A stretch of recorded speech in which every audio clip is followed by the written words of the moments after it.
We talked about detection rates, we talked about false positive rates.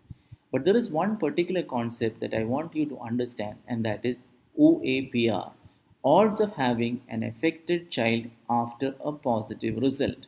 What does that mean? I know it sounds like a complicated term, but this is something every patient is asking you. For example, when a patient comes into your OP with a combined test report and the report is saying high risk, and let us say that the risk is 1 in 100, she comes to you and she tells you, okay, doctor, my report is 1 in 100. What does that mean?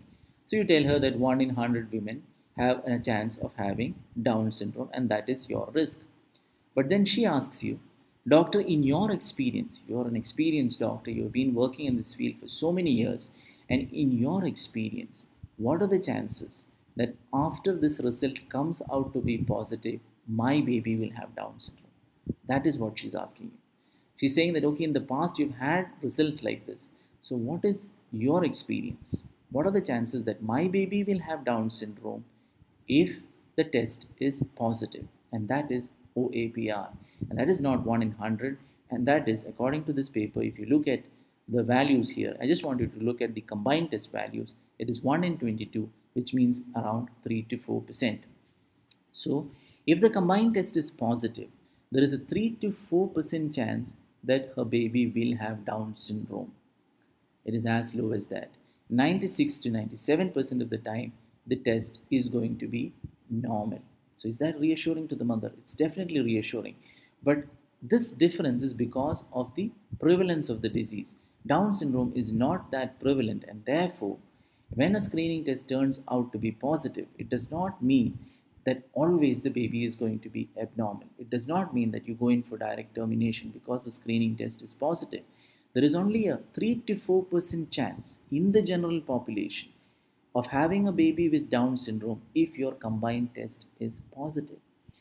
Now, you may ask me, does that mean a woman who is 20 years old and has a risk of 1 in 100 is having the same risk as a 36-year-old who is having a 1 in 100 result?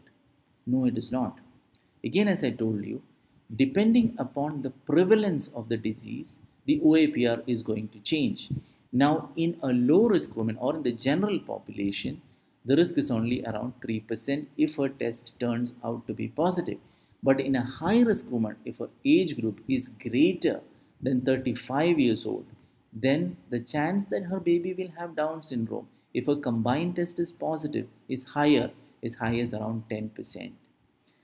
So, if the same question, doctor, in your experience, if my baby will have Down syndrome, comes from a woman who is 38 years old, you are not going to say 3% or 4%, you will say 10%.